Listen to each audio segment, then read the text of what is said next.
हरे कृष्णा, राधे राधे। श्री बांके बिहारी जी के चमत्कार। आज 32वीं श्रृंखला है। प्रसंग है एक खत के दस्तखत। मैं श्री बिहारी जी के चमत्कार लिखने को बैठा हूँ। भला मैं उस एक चमत्कारी के किस चमत्कार को लिखूँ जो क्षण प्रति क्षण चमत्कार ही चमत्कार दिखलाता है। उसके चमत्कार लिखे भी कैसे जा सकते हैं? कहाँ यह मत्सर्य मानव और कहाँ वह अवतारी पुरुष। हमारे पास वह दृष्टि होनी चाहिए, वह बोध होना चाहिए, वैसी अनुभूति प्रगाढ़ अनन्यता होनी चाहिए, तभी उनके चमत्कार से साक्षात्कार हो सकता है।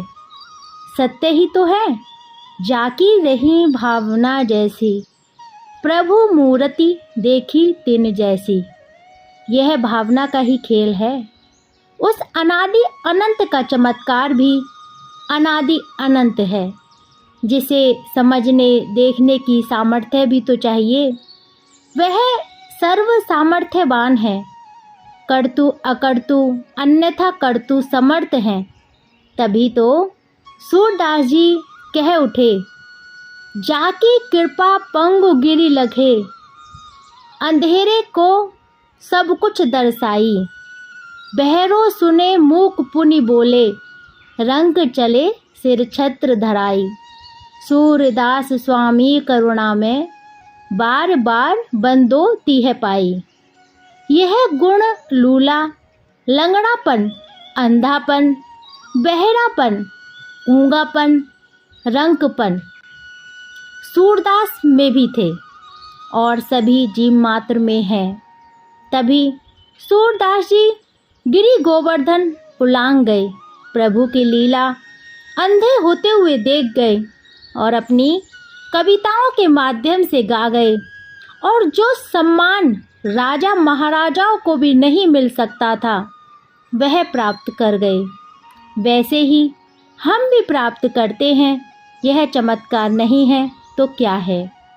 फिर भी जो कोई जैसी गुहार लेकर उसके द्वार की सीढ़ी को छूकर पुकारा करता है, वह सभी की पुकार सुनते हैं। आप उसकी पूर्ति भी करते हैं, परंतु हम बेईमानी करते हैं, इसलिए कि क्षणभंगुर जीवन के लिए उससे क्षणभंगुर की ही मांग करते हैं। यदि मांग करनी है तो कोई शाश्वत वस्तु की मांग करें। इससे भी आगे जो चींटी से हाथी तक सभी जीवों की चिंता करता है, उससे मांग की भी क्या जाए। वह जो देना चाहेंगे स्वतः ही दे देगा। बस हमें तो निर्विकार निरह बनकर उसके दरबार में अपनी उपस्थिति दर्ज भर करानी है। उनकी कृपा निर्मल मेघ की वर्षा की तरह झोंपड़ी पर भी बरसती है और महलों पर भी। उसके यहाँ न जाति भेद है और न वर्ण भेद, न देश भेद और न भेष भेद। वह न मूर्ख पंडित का भेद मानता है और न हिंदू मुस्लिम सिख ईसाई का, परंतु कोई भेद मुक्त होकर उसके आगे खड़ा होने की सामर्थ्य तो पैदा करे। जब हम ही बंटवारे का बंदर बाट लिए उसके सामने जाते हैं, तो वह भी देने वाला अवश्य सोचेगा कि इस सामर्थ्यहीन को क्या दिया जाए। कहीं वह बुद्धिजीवी होकर मेरी देन का पशुवत उपभोग तो नहीं कर डालेगा। यही कारण है कि किसी को उसके चमत्कार दिखाई दे जाते हैं और किसी को दिखाई नहीं देते। मुझे तो प्रतिक्षण वहाँ चमत्कार दिखाई देता है। ना किसी के पास चिट्ठी जाती है और ना अखबार में विज्ञापन होता है। फिर भी दर्शनार्थियों की भीड़ बढ़ती जा रही है। मंदिर बड़ा किया जा रहा है, फिर भी छोटा पड़ता चला जा रहा है। यह भी एक प्रत्यक्ष चमत्कार है।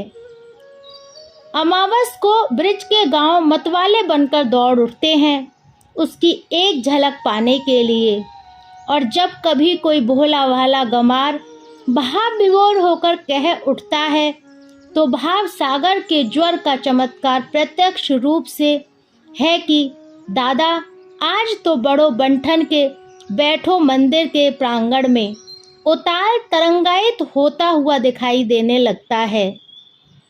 श्री बिहारी जी का प्राण प्राण से बिहारी का चमत्कार साक्षात्कार हो जाता है। मैंने उन्हें समय ऋतुओं के संदर्भ में जब भी देखा, मुझे वहाँ सभी नवीनता ही नवीनता अर्थात नित्य नवीनता, नित्य बिहार ही परिलक्षित हुआ। श्री बिहारी जी की 3 आरतियाँ होती हैं, श्रृंगार आरती, राजभोग आरती, शयन आरती। मुझे एक ही दिन तीनों आरतियों में 3 झांकियाँ ही दिखाई दी। जो स्वरूप प्रथम में देखा उससे बढ़कर दूसरी में दिखाई दिया और उससे भी बढ़कर तीसरी में ही दिखाई दिया। जहाँ सौंदर्य में केवल चढ़ाव ही चढ़ाव है, उतार तो कहीं है ही नहीं। बसंत में कुछ और झलक, ग्रीष्म में कुछ और। जब संसार उत्ताप ताप से व्यतीत हो रहा हो, उस प्रकार भयंकर गर्मी में मंदिर एक ऐसी शीतलता से आप्लावित कर देता है कि मन बुद्धि प्राण तक त्रिविध तापों से मुक्त हो जाते हैं। यहाँ स्वर्ग सुख की उपमा भी ओछी अनुभव होने लगती है। और अब वर्षा ऋतु में दर्शन किया तो लगा कि निधिवन की सारी निधि इस पाषाण निर्मित मंदिर में चारों ओर बिखरी पड़ी दिखाई देती। वसुंधरा का सारा हरी तिम्या वसुभार श्री बिहारी जी की सेवा उससे भी आगे बढ़कर दिखाई देती है। चंद्र का सुधासार, सिंधु की प्रफुल्लता का ज्वार यहाँ बुहारी लगाता हुआ अनुभव होता है। वैसी ही विविधता हेमंत और शिशिर में भी दिखाई देगी। इस प्रकार बसंत में शिशिर तक की ऋतु यात्रा और शिशिर से बसंत का पूर्ण मिलन, और वहाँ फाग राग में पिचकारियों की फुहार, रंग बिरंगे गुलालों के बादलों की मंदिर प्रांगण, मरोड़ प्राण जैसे शाश्वत रंग में सरोवर हो उठता है। यह पूछिए उस भावुक हृदय से जो देह स्मृति को भुलाकर शुद्ध बुद्ध चैतन्य स्वरूप बनकर सच्चिदानंद से सच्चिदानंद बनकर साक्षात्कार करता है। तभी एक प्रेमी का हृदय दर्शन करके साक्षात करके श्री बिहारी जी के गा उठता है।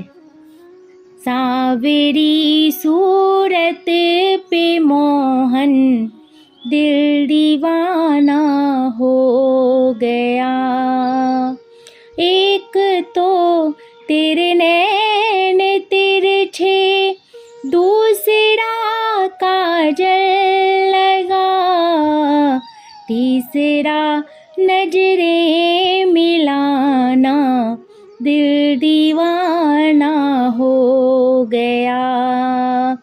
सांवरी सूरत पे मोहन दिल दीवाना हो गया। भला उस चमत्कार की किसने नहीं देखा? ये चमत्कार भला किस भक्त ने नहीं देखा? और नहीं वो डूबा हो, उतरा हो उस रस सागर में जो श्री बांके बिहारी जी के बांके बिहार के सागर की एक सिद्ध पुरुष की तरह अपनी यात्रा प्रारंभ करता है। यह श्री बांके बिहारी जी का मंदिर प्रांगण हमें दिखा देता है वह चमत्कार। वहाँ हमें संकेत मिलता है कि देहातीत, कलातीत एवं मृत्यु मानव बनो और नित्य बिहार का नित्य रसास्वादन करो। आप कहेंगे कि मैंने यह अनुभूति को दर्शन का रूप दे दिया, परंतु नहीं, यहाँ के दर्शन ही वस्तुतः दर्शन है, जहाँ न कोई पंक्ति बनानी पड़ती है और न कोई प्रवेश शुल्क देना पड़ता है, न भोग लगाने की प्रतिबद्धता है और न पंडे पुजारियों का कोई अनुबंध है। जो बंधन मुक्त होकर आता है वह बंधन मुक्त अर्थात दुख पीड़ा संताप मुक्त होकर ही जाता है। कैसा चमत्कार है श्री बिहारी जी का। अब लगे हाथों वह चमत्कार भी लिख दूं, जिसके पढ़ने की आपको चाह है। मेरा बचपन था, मैं श्री बांके बिहारी जी संस्कृत पाठशाला का छात्र था। मेरा मित्र एक गोस्वामी बालक, जिसके पिता श्री बांके बिहारी जी प्रबंधक समिति के सदस्य चुने गए थे, इसलिए कार्यालय में मेरे मित्र का भी आना जाना अबाध रहता था। बालक था, इसलिए प्रबंध तंत्र से उसकी कोई भागीदारी न होते हुए भी वह कौतुक बसात श्री बिहारी जी के पास डाक द्वारा आने वाली चिट्ठी पत्रियों को पढ़ता रहता था। हाँ जी, श्री बिहारी जी के पास शादी विवाह के निमंत्रण पत्र ही नहीं आते हैं, परिवार के कुशल क्षेम के पत्र भी आते हैं, शिकवे शिकायत के भी पत्र आते हैं और डांट फटकार के भी पत्र आते हैं। इसलिए ही तो ये पत्र आते हैं कि उनका उत्तर भी अवश्य ही किसी न किसी रूप में पत्र भेजने वाले के पास अवश्य पहुंचता होगा। नहीं तो कौन इतना कष्ट करेगा कि अनावश्यक पत्र लिखने का कष्ट करे और डाक खर्चा भी करे। इस पत्र परंपरा में एक मजबूरी छिपी रहती है कि मैं आना चाहता था, अपनी बात आमने सामने सुनाना चाहता था, परंतु धन अभाव अथवा परिस्थिति की जकड़ से नहीं आ सका। इसलिए पत्र लिख दिया कि थोड़े लिखे को बहुत समझना। परंतु वह बिहारी जी तो उन पत्रों को भी पढ़ लेते हैं जो विभिन्न भाषाओं में आते हैं, और उस पत्र को भी पढ़ लेते हैं जिस पर एक भी काला अक्षर लिखा भी नहीं गया है। उस समय सारी डाक सहेज कर श्री बिहारी जी निज मंदिर की देहरी तक पहुंचाई जाती थी और संग्रह कर ली जाती थी। उस पत्र श्रृंखला में एक पत्र आया, एक मुसलमान का। चौंकिए मत, मैं विश्वास से कहता हूँ कि वह पत्र एक मुसलमान का ही था, क्योंकि सच्चा मुसलमान ईमान का आदर करता है।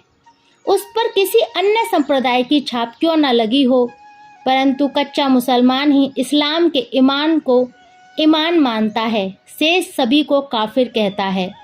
अकबर था सच्चा मुसलमान, जो श्री स्वामी हरदास जी महाराज से मिलने आया था। रसखान था सच्चा मुसलमान, जिसे कुंज कुटीर में श्री राधिका के पांव पलोटर छुपा बैठा दिखाई दे गया था, परंतु कठमुल्ले कितनी भी कंकड़ पत्थर से बनी मस्जिद में ऊंचे स्वर के बाग लगाएं, फिर भी वे खुदा का दीदार नहीं कर सकते हैं और हिंसा से सने हाथों से उसी तरह मारे जाते हैं जैसे हिंसक पशु मारा जाता है। सच्चा मुसलमान जर्रे जर्रे में खुदा के नूर की एक झलक लेने के लिए बावला घूमता रहता है और संपूर्ण भ्रम में ढूंढता है, आज जन्मा ढूंढता है। उसे उस बकरे में भी खुदा का नूर दिखाई देता है जिसे वे हलाल करता है या बकरे ईद के दिन शहीद करता है। मुल्लाओं को तो उसे बेगम में भी खुदा का नूर नहीं दिखाई देता, जिस पर कल तक जो जान कुर्बान करता था और आज 3 बार तलाक तलाक कहकर तलाक दे देता है। वह सच्चा ही मुसलमान था जिसका खत आया था। इस आशय के मेरी अजीजा की शादी है। मैं गरीब इंसान हूँ, दहेज हमारे यहाँ जरूरी है, मैं लाचार हूँ। अब तो श्री बिहारी जी मेरी लाचारी मिटाकर तू दुख्तर की शादी को शानो शौकत बाइज्जत करवा सकता है, इसलिए तुझसे मेरी अर्ज है जिसे तू ही पूरा कर सकता है। मेरे मित्र ने मेरी उत्सुकता को बढ़ा दिया। मैंने खुद खत को 2-4 बार पढ़ा, उलट पुलट कर देखा तो और अपने मित्र से कह दिया कि इसका दूसरा पत्र भी जरूर आएगा, जरा डाक को सावधानी से देखते रहना। मित्र ने अपने वचन का तत्परता से पालन किया और करीब 2 महीने बाद उसने कहा कि उसका फिर पत्र आ गया है। मैं उतावला हो गया, पूछा कहाँ है, क्या लिखा है। मित्र ने पत्र दिखला दिया और अपूर्व संतोष का अनुभव हुआ। पत्र में लिखा था, श्री बिहारी जी तहे दिल से सलाम और लाख लाख तेरी रहमत को शुक्रिया। कि मेरी दुख्तर की शानो शौकत से शादी हो गई। बहते आंसुओं में उसकी डोली को विदाई भी दे दी गई। अब मैं बचे कुचे काम निपटा कर तेरे दरबार में अपनी अर्ज गुजार करने जल्दी से जल्दी आ रहा हूँ। सचमुच तेरा ही मंदिर मेरे लिए मक्का है, मदीना है, और तेरा ही दीदार ही मेरी ज़िंदगी का मददगार है। ए मेरे मौला, ऐसे ही मेरे ऊपर रहम करते रहना, जिससे तेरी देहरी को चूमता रहूं। यह दूसरा पत्र मेरे मन में अनेकों प्रश्न छोड़ गया और मुझे उतावला बना गया कि उस मुसलमान से कैसे मुलाकात हो, पर हो भी कैसे सकती थी। हर रोज़ हजारों की भीड़, जहाँ इक्का दुक्का की पहचान तो दूर, कभी कभी अपना भी नहीं पहचाना जा सकता। परंतु श्री बिहारी जी के स्मरण ने मेरी सारी शंकाओं का समाधान कर दिया। निश्चय ही उसे कहीं आर्थिक सहायता मिली होगी, जिससे उसकी बेटी की धूमधाम से शादी सजाई गई होगी। यह है चमत्कार को पहचानने की एक निगाह जो एक मुसलमान को मिल गई, और बहुत से ऐसे हैं जिन्हें आज तक कोई चमत्कार दिखाई नहीं दिया होगा। चौंकिए मत, मैं आप पर आक्षेप नहीं कर रहा हूँ, परंतु तुम्हारी उन आँखों को खोल रहा हूँ जो श्री बिहारी जी के चमत्कार को देख सकें। वह रोज़ चमत्कार दिखाते हैं, पर हमारी अंधी आँखें उन्हें या तो देख नहीं पाती या चमक से चकमकाकर चुंदिया जाती हैं।